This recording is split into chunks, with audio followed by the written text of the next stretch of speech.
Hi hello ನಮಸ್ತೆ. ನಾನಿವತ್ತು ಹೇಳಕ್ಕೆ ಹೊರಟಿರೋದು ಒಂದು ಭಯಾನಕವಾದ ದೆವ್ವದ ಕತೆ.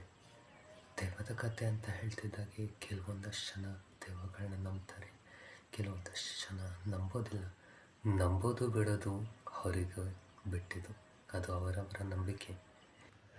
ಈ ಕತೆ ಶುರುವಾಗೋದು ಹಾಡುಬಿಂಬ ಎಂಬ ಒಂದು ಊರಿನಲ್ಲಿ. ಆ ಊರಿನಲ್ಲಿ ಒಂದು ಹಳೆ ಮನೆ ಇತ್ತು. ಆ ಮನೆ ಕತೆ ಎಲ್ರಿಗೂ ಗೊತ್ತಿತ್ತು.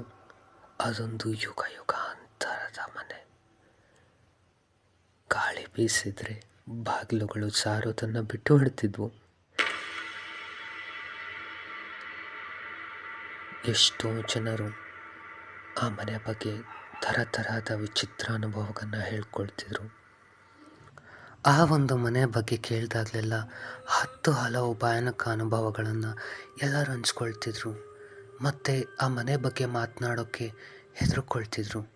ಏನು ಆ ಮನೆನ, ಆ ಮನೆ ಬಗ್ಗೆ ಏನು ಆ ಮನೆನ, ಆ ಮನೆಗೆ ಯಾವ ಮನುಷ್ಯರಾದರೂ ಹೋಗ್ತಾರಾ, ಅಲ್ಲಿ ಯಾರು ಹೋಗೋಕ್ಕೆ ಸಾಧ್ಯನೇ ಇಲ್ಲ ಅಂತ ಹೇಳ್ತಿದ್ರು. ಮತ್ತು ಅಲ್ಲಿರೋ ಭಯಾನಕತೆನ ಇನ್ನೂ ಹೆಚ್ಚು ಮಾಡ್ತಿದ್ರು. ಹೀಗಿರಬೇಕಾದ್ರೆ ಅವತ್ತು ಹುಣ್ಣಿಮೆ ದಿನ, ತುಂಬಿದ ಪೂರ್ಣ ಚಂದಿರ ಈ ಭೂಮಿಗೆ ದೀಪವನ್ನು ಬೆಳಗಿದ ಹಾಗೆ ಕಾಣುತ್ತಿತ್ತು. ಅಂದು ನಾನು ಮತ್ತು ನನ್ನ ಸ್ನೇಹಿತ ಇಬ್ಬರು ಆ ಒಂದು ಮನೆಗೆ ಹೋಗೋದಕ್ಕೆ ತೀರ್ಮಾನ ಮಾಡಿದ್ವಿ. ಮುಂದೆ ಏನಾಯಿತು ಅಂತ ಹೇಳಿದರೆ ಅದೊಂದು ಭಯಾನಕ ಘಟನೆಗಳು. ಅಂದಹಾಗೆ ನನ್ನ ಹೆಸರು ಹೇಳ್ಕೊಳ್ಳಿಲ್ಲ. ನನ್ನ ಹೆಸರು ಚಿನ್ನು ಮತ್ತು ನನ್ನ ಸ್ನೇಹಿತನ ಹೆಸರು ಸುನೀಲ್. ನಾವಿಬ್ಬರು ಆ ಮನೆಗೆ ಹೋಗೋಣ ಅಂತ ಅಂದ್ಕೊಂಡು ಹೊರಟಾಗ ಅಲ್ಲಿನ ಜನ ತುಂಬ ಹೆದರ್ಕೊಂಡ್ರು.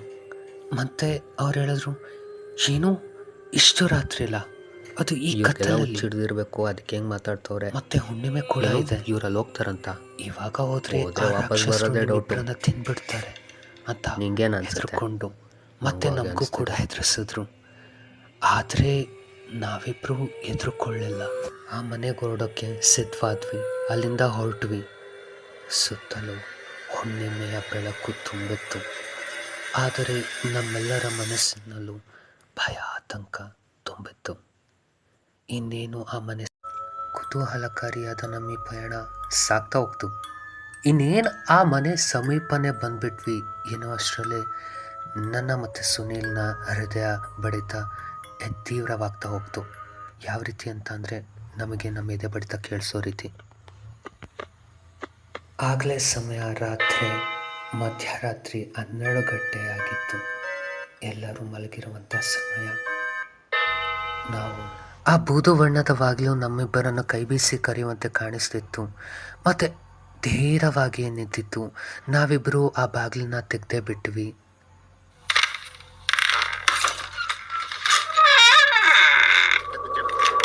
ಭಯ ಮತ್ತು ಆತಂಕದಿಂದ ಕೂಡಿದ ನಾವಿಬ್ಬರು ಕೊನೆಗೂ ಆ ರಹಸ್ಯವಾದ ಮನೆಯೊಳಗೆ ಪ್ರವೇಶ ಮಾಡಿದ್ವಿ.